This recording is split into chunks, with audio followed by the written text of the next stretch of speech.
Most leaders can tell you their company values. They are framed, printed, maybe even memorized. But when pressure hits, deadlines tighten, or money is on the line, whose values quietly disappear? Welcome back to Healthy Mind, Healthy Life, the podcast where we explore how clarity, self awareness, and alignment shape not just our inner world, but the way we lead, work, and live. I'm your host Yusuf, and today I'm joined by Harrison Tash, author and illustrator of Exit Without Leaving and founder of Living Water Consulting, where he's helped hundreds of business leaders scale sustainably without burning themselves or burning their teams out. We are unpacking a simple but uncomfortable truth. Values are not meant to sound good. They are meant to guide hard decisions.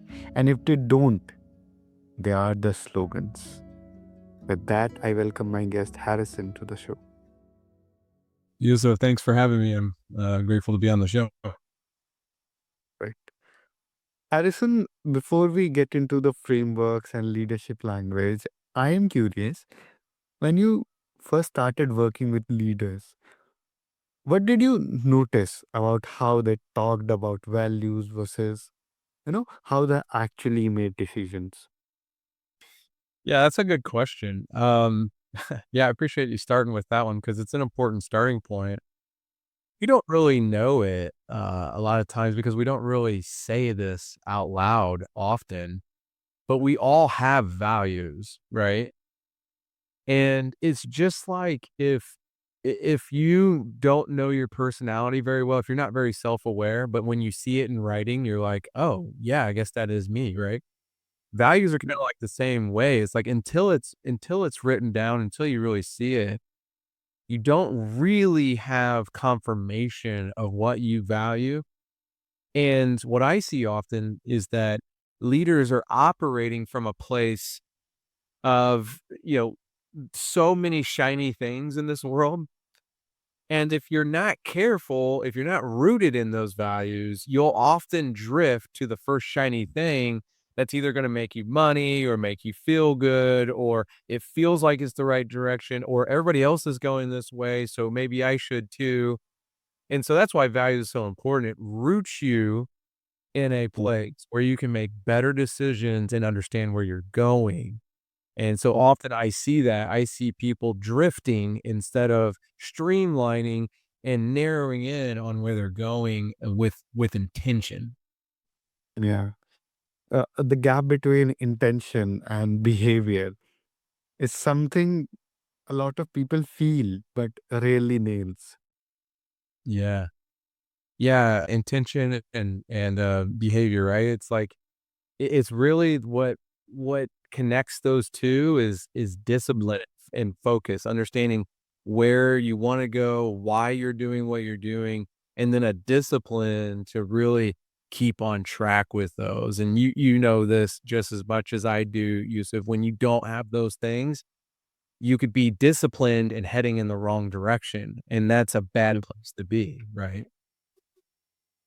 Yes. One common belief is that once you define your values, the work is done. You put them on a wall, a website, maybe on on an onboarding deck. But what do you think most people misunderstand about what values, why values are very important? I think the misunderstanding is that this is something that we have to do, and once we do it, it's wrapped up and it's good to go, like you said. And then also a misconception that we don't like to talk about, but if we put our values on our website or on a wall, it actually attracts the right customers.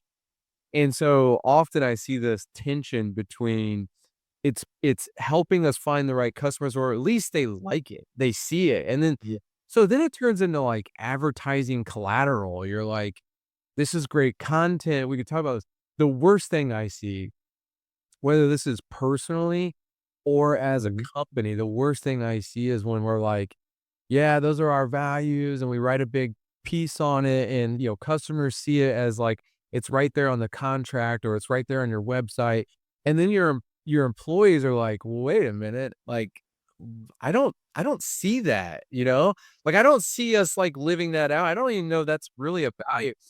And then, like, personally, if you think about your own journey, we can kind of be like that in the same way. We may not have a website for our own personal, use, but you do have a Facebook, you do have an Instagram maybe or an or a LinkedIn, and it's funny when you post something about yourself, then your friends are like, "Wait a minute, like, that's not true, is it? Like, you're trying to be something you're not." So, personally or as a company, it happens, and it's tragedy, really, because then you start to collect these points in the non-genuine category. People look at you, they're like, "You're just not a genuine person because you're trying to sell yourself or you're trying to sell your company," but yet we don't do any of that internally. And so it becomes, again, it becomes like marketing collateral and it's not real. And that's where you actually start to lose what you thought would help you gain. Yeah. You know, values are not aspirational poetry. They are supposed to work. Yeah, yeah. They're supposed to work for you, to help you be rooted, to help you be grounded, to help solidify, things that you wanna work towards. Often I think it's said that if that is what's gonna, make us happier, get us more revenue, whatever, get us our big goal, I don't wanna do it if it compromises our values. That's when you know you're using what you've created and solidified your company or your life around. That's when you know it's actually working because it helps you filter decisions, right? Your beliefs, your thoughts, your feelings, your actions, things get filtered through values, and then you come out on the other side and say, "You know what? Maybe this isn't for me, or maybe this isn't for us." Because at the end of the day, I don't wanna compromise what I've decided are valuable to me. Hmm. Talking about filters, why do you think leaders avoid using values as real filters? What's underneath that reluctance when things get uncomfortable? Well, I tell you what, one thing that I'm seeing more now is that we think that money solves all our problems. Yeah. I think this is big, right? We say this that like we know money's not solving all our problems. We know that like you ask anybody, line 100 people up, they're all going to tell you like, no, money won't solve your problems. But yet we will continue to try to build our wealth so much. And I'm not Right. I'm guilty of this too, right? Like we try to build something, with money in mind, trying to build revenue or trying to build our own personal wealth. And then what happens is that we realize that it's not actually going to solve our problems. And we know this. And then we have that realization. And in that, if we would have been making decisions with our values in mind and really put towards the emphasis of, you know what, like, yes, that would be great to make an extra 15 grand at that new job, or an extra 20 or 30, whatever it is, but yet I'd have to travel more. Okay, well, maybe I shouldn't take that job because that means less time with my family, less time to parent my kids. And one of my major values as a person is that we raise good human beings that glorify God. And it's like, so maybe I shouldn't take that job, right? Maybe I shouldn't do that. And in a business, it's no different. You think, let's go get that client. Like that's our big anchor client. That's our next big client. And then you realize, okay, they care more about revenue. They care more about going super fast. They don't care as much about quality. And then you look at your own company and you're like, well, like maybe we shouldn't take that client on because they're clashing with our values, right? So those are like some examples that I think happen. And it's again, it's a constant alignment with values. It's not like a one and done. It's not like Now that we got them, we're good. It's a constant filtering those thoughts, those beliefs, those actions, all through those values to make good decisions. What I could understand from your answer is that values force clarity, clarity in turn forces responsibility, and that's where things start to feel risky. Yeah, go into that, Yusuf. What do you mean by it starts to feel risky? Well, go into that a little bit. Okay, so what I mean is that let's just say if let's just say for example I am a founder and I feel like, let's take an example of getting a client, okay, and my values say that if we take that work, it is against my values. Okay, let's say they are asking us something, and due to my values, that due to that filter, but I need that money as well to run my company, and that becomes risky. That is what I feel. Yes. Okay. Good point. And I think if you pair discipline with values, Hmm. you're actually going to so why do we get in a place where we have to have money in order to survive? Let's look at this on a personal level first. So many people listening probably have the same thought as like, I've overcommitted somewhere in my life, right? So think of it personally. We see this big house and we're like, oh, we got to have this big house. We see the nice shiny car, like we got to have the shiny car. We see that our kids want to do these like crazy activities and we're like, oh, but it's so expensive. Oh, but let's do it anyways because that's what our kids want.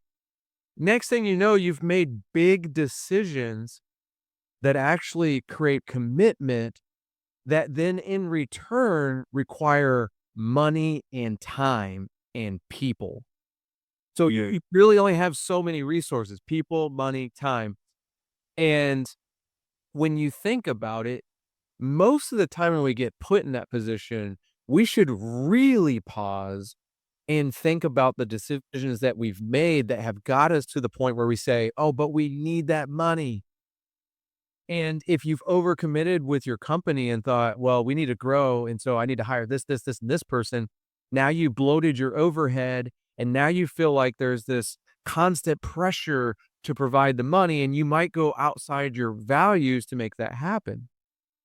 I think there is a lot of truth to the idea that if you're just taking money, whether that's personally for a job or if that's as a company with revenue for clients, if you're just taking it to make the money happen, you're probably actually going to go around your values.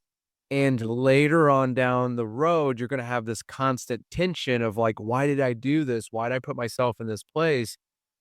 And think about that in your mind. You don't think about headspace a lot, but how often is our headspace, our thinking, how often is it consistently bogged down by choices that we shouldn't have made? And then what does that do for our presence that we get to have in our life? Like, you need to be present for your family, friends, and for your community. And if you can't be present when you're having a conversation or, talking and communicating with people, like, it will certainly be hard for you to live out your values and be genuine as a person, right? So, to your point, yes, it might feel risky, but I would argue it's actually riskier not to just follow your values in every decision you make. It's actually riskier. Yes. Wow. If a leader wants to turn values into a real decision making filter, not a slogan, where do they start? What's one practical shift that actually changes their behavior? Yeah. Do you want to start like a personal example or you want to start company example? Personal example would be better. Personal, you said? Yeah, yeah. Okay. So personally, I think a great starting point is to literally start with a piece of paper and the most trusted people you have in your circle, right? So if you think of it for yourself with a piece of paper, that's a great starting point. If you were to list the things that you care about most, you kind of have to ask yourself, if everything burns down, what are the things that I'm going to care about most? And normally those aren't things, those are experiences, those are people, those are valuable resources, right? And so when you think about that, and a valuable resource, by the way, could be your environment, right? So when you think about that, you start writing things down, you're not probably putting on there that you value your car the most, or I value that I have, a beautiful mansion. Like, if you do say that, I would say now ask one more question. What do I value about it? What you probably value most about it is actually that it keeps you warm when you're cold, or it keeps you cool when you're warm, right? Or it gets you to A to B. And so when you think about a car, like, so these things have deeper meanings to you than just that they're there, right? Um, and so when you start writing these down, you start to clarify what it means for you as a person. What do you really care about most? For some, it might be, like, I really care that my family grows up, or that I personally are in a space where we have freedom to seek adventure, right? Like, if you're stuck in a place where you can't go climb a mountain, but you really like to seek adventure, and you don't have that nature to go find that, that adventure, well, maybe then that you made a decision that kinda goes against your value, right? Yeah. Here's another one, like, some people are like, "Hey, I really wanna be debt free. I don't wanna be chained to, this massive amount of debt." That's a value. Mm. I wanna be debt free because it allows me to do things like go see my grandma in Texas, or go see my relatives in North Carolina, or across the world, or take a trip to Spain and see, like, an amazing culture. And so think about that earlier, example we used, like, you go buy the house, you go buy the car, you make all these decisions that go against your values, and then all of a sudden you're like, you have this tension, you're like, "I wanna go explore, but I don't have money to explore, I'm strapped." Mhm. Right? And so, and then here's the other thing too, I don't use the word core values, because I think that, through seasons of your life and business, things change a little bit. So you might value seeking adventure for a season of your life, but then maybe you have kids, or maybe you gotta take care of older parents or what have you, and now your values have changed to where you're like, "I'm not necessarily seeking adventure, I just wanna spend time with the people I love," and that becomes a value. So I do think that values do evolve in some ways. I don't think the Mhm. principles of your values change much. I think those are core, meaning like there's something that in general you really, really value at the core of who you are, but the way that you state those values might change over time. Yeah. The idea of using values as a yes or no checkpoint, mm, it not only gives you clarity, it also makes operational. Values becomes very operational when you see them as checkpoints. Yeah, that's right. I mean, you can literally take most decisions you make in your day and say, Mm. what's that aligning with my values? Now, take this for example. Personally, one of my values is people first, right? That's been a value of mine for a long time. So when I'm thinking about, should I go take this big trip with my friends? It's like, okay, what does it cost me to do that? Time, okay, yes, money, of course. But am I gonna get to do this again with friends I don't see very often? Or what kind of memories are we gonna create? Are we gonna seek adventure? You start to make decisions based on that. Take that Yeah. comparison when you're going on a vacation with your family and one of your values is to seek adventure, which is one of our family values actually, is seek adventure. And you go on this vacation and you could pay, $5,000, $10,000 for this beautiful Airbnb that has like an awesome pool and all this stuff, but then you don't have room to do activities like, go swimming with the dolphins, or, take a sailboat out into the middle of the ocean. And so you got to ask yourself, like, if I put my decisions through a filter and say, does this align with my values? You might hopefully make better decisions at the end of the day. So anyways, yeah, to agree with you, I think absolutely, operationally, it creates more room to make better Yeah. decisions, right? Harrison, for people who want to go deeper with your work, where can they find you? Yeah, you can go to consultlivingwater.com and there's a contact us page there if you're an entrepreneur, if you're an owner and you want like more information in that world. Personally, if you just want to connect with me, I'm on LinkedIn. Just type in Harrison Tash, Tash.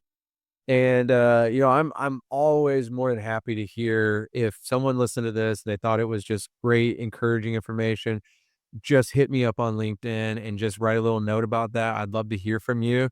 I also wrote a book called Exit Without Leaving, and I think that there are so many things in that book that help you make better decisions for you personally, and if you're an entrepreneur or you're in business, if you own one, it's so much good information. So you can find me in all those places. Those are the books on Amazon and also Barnes and Noble online. Perfect. And to everyone listening, all these links are in the show notes. So just go and check those out. Harrison, is do you have any last message that you want to leave us with? Hey, I love to promote people that are doing awesome things in this world. So I'm going to promote this podcast. So if you don't subscribe to this podcast, please hit subscribe. There's so many voices out there. And when there's an encouraging voice, such as Healthy Mind podcast, like you need to get more of it. And so subscribe to this and then share it with somebody. That's my challenge to people. That's what I'd leave them with. We all are in community with each other. So the more we help each other out, the better. Thank you so much, Harrison. And thank you so much for spending this time with us on Healthy Mind, Healthy Life today. Yes. Thank you so much. Thanks for having me. And to everyone listening, if today's conversation challenged you, sit with it. Look at your last hard decision and ask which value actually guided it. Values are not there to make you look good, they are there to help you decide when the pressure is real. This is Healthy Mind, Healthy Life. Keep building or questioning how you do them. We'll see you in the next time.